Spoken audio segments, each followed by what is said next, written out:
Pourquoi nous devons rattraper les retards? Certains remarquent que les choses arrivent en retard dans leur vie.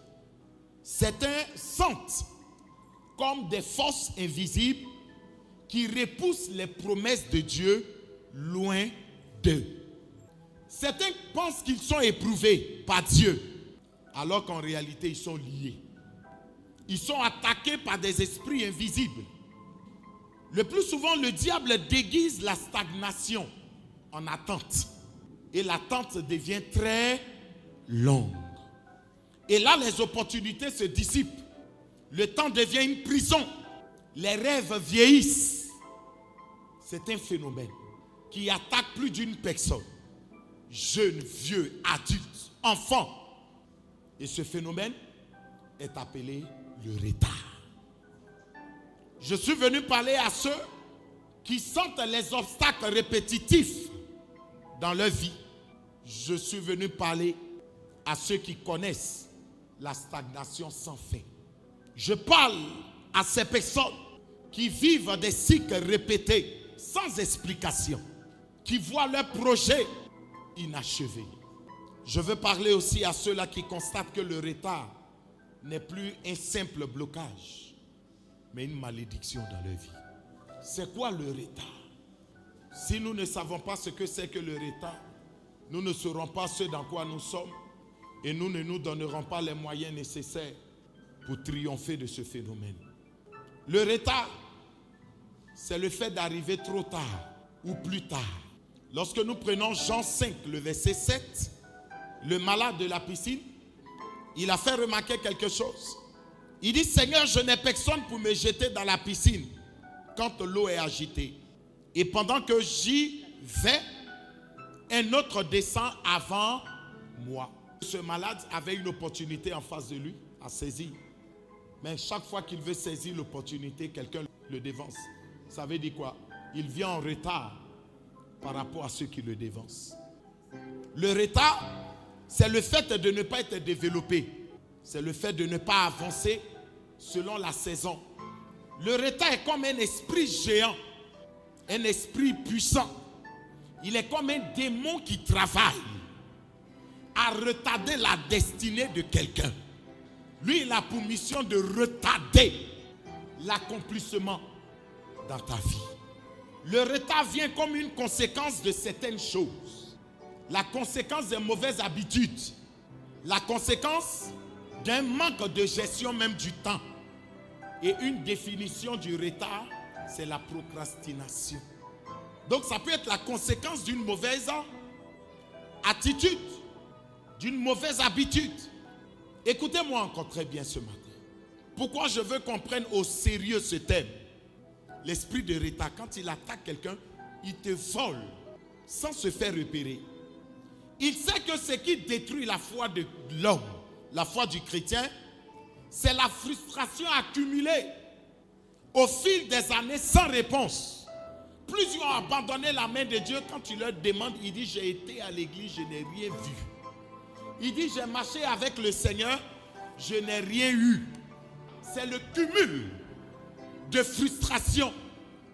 Ce n'est pas les frustrations d'un jour, mais c'est les frustrations de plusieurs années. Et ça, c'est le travail de l'esprit de retard. C'est quoi? Je dis, c'est un tueur silencieux. L'esprit de retard est cruel. Vous savez, il ne paralyse pas le corps, mais il paralyse les résultats. Il paralyse les succès. Je suis venu dire à quelqu'un que le Dieu que nous servons n'est pas le Dieu de la confusion. Dieu n'est pas l'auteur des promesses frustrées. Quand l'Éternel te fait une promesse, en réalité, il a les moyens de sa politique. Dieu ne parle pas pour parler. Et j'ai compris au-delà même de ça que quand l'Éternel parle, en réalité, ça a été déjà fait dans le monde spirituel. Et dans le physique, on n'attend que l'accomplissement. Dieu n'est pas l'auteur des prières sans réponse. Dieu nous répond. Même si la réponse n'est pas oui, la réponse peut être non. C'est une réponse. S'il n'a pas dit non, la réponse peut être attends un peu. L'esprit de retard, il vient aussi attaquer sans bruit. Il agit comme un virus dans le corps humain.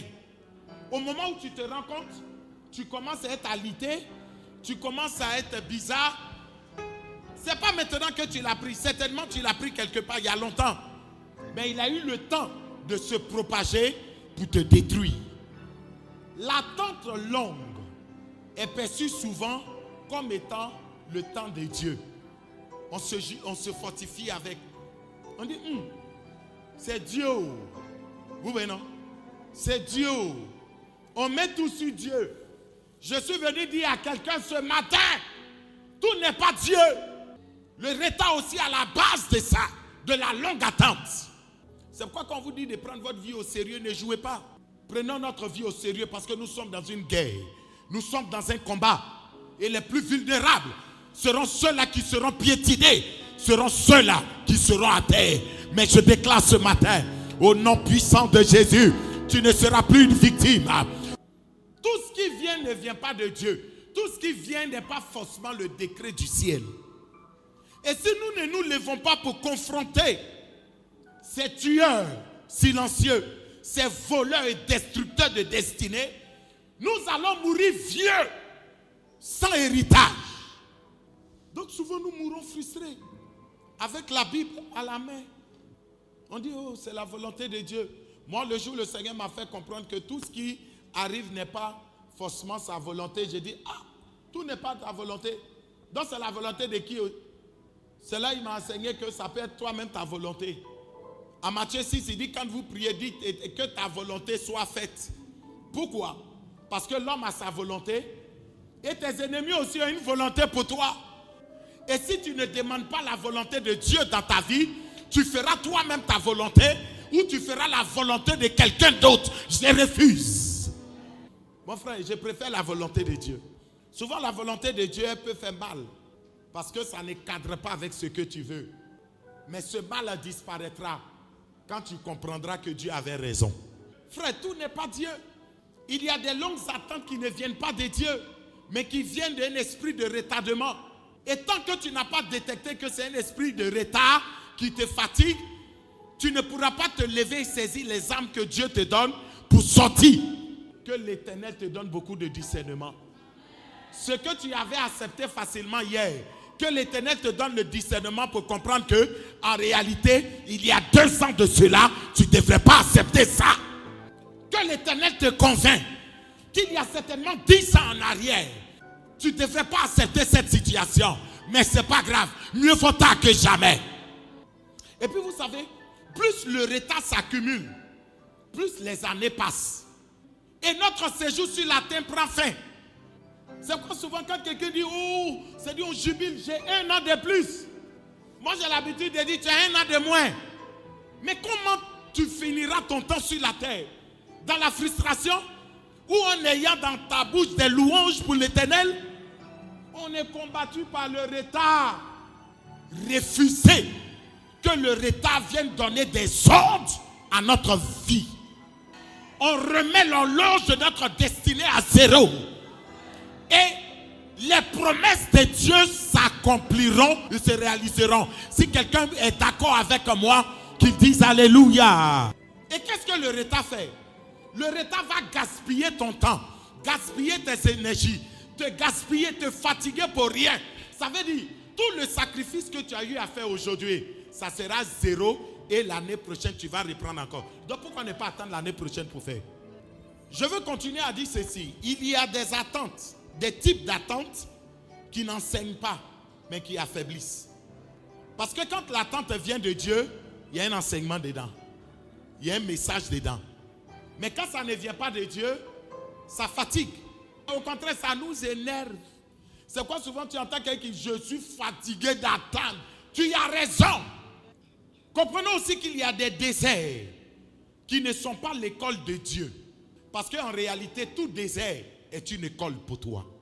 L'Éternel dit à Israël, je vous ai amené dans le désert afin que vous soyez attentifs à ma voix, afin que vous recevez mes instructions, que je vous façonne, je vous éduque comme je veux. C'est quel désert qui dure, même si Israël a fait combien? 40 ans dans le désert. Mais toi, tu as 42 ans. des déserts. Tu n'es pas Israël? Écoutez, si ce qui est imposé à ta destinée ne vient pas de Dieu, nous avons de façon légitime le droit de dire non. Que quelqu'un se lève ce matin et dise non, non, non, au nom de Jésus. Vous qui aimez parler là, c'est là où de faire sortir votre sang là. On ne marche pas sur mon pied. Moi, on ne me frustre pas. La situation là te frustre depuis longtemps. Donc, au lieu de te battre avec ton semblable, c'est ici que tu dois te battre. Lorsque l'ennemi n'arrive pas à te tuer, il travaillera à reporter ce qui doit arriver à ta vie. La promesse de Dieu ne meurt pas. Quand Dieu a parlé, il a parlé. Je refuse que mes enfants accomplissent à ma place ce que je devrais accomplir de mon vivant. C'est moi qui dois laisser un héritage à mes enfants. Et dans notre vieillesse, c'est pas moi qui vais m'asseoir et puis le riz est fini. Et puis m'envoyer des vilains riz pour que je mange. C'est aujourd'hui qu'il faut régler cette erreur. Corrige cette erreur. On subit. On subit. Et puis on dit, c'est Dieu. Dieu m'a dit de venir te dire que tout n'est pas de son fait. Tout ne vient pas de lui. Mais écoutez, il dit qu'il t'a donné le pouvoir de marcher sur les serpents et sur les scorpions.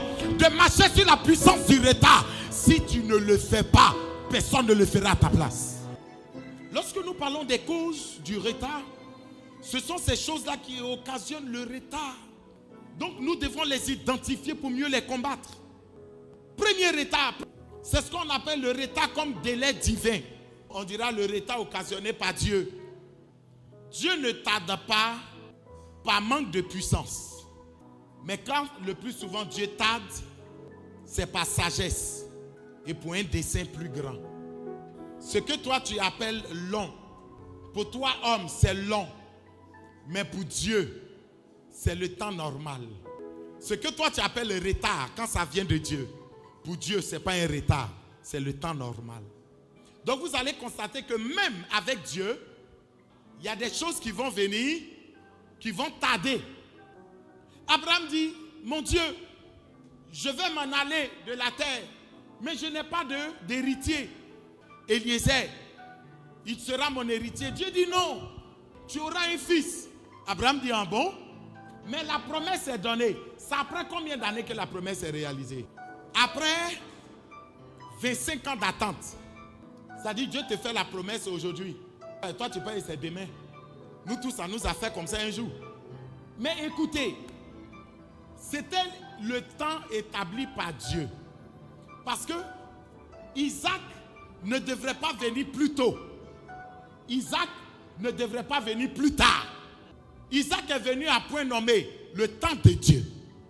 À quel moment Élisabeth et Zacharie ont eu Jean-Baptiste? Pourquoi ils ne pouvaient pas avoir Jean-Baptiste dans la jeunesse? Selon la prophétie, il fallait quelqu'un qui vienne préparer le chemin de Jésus.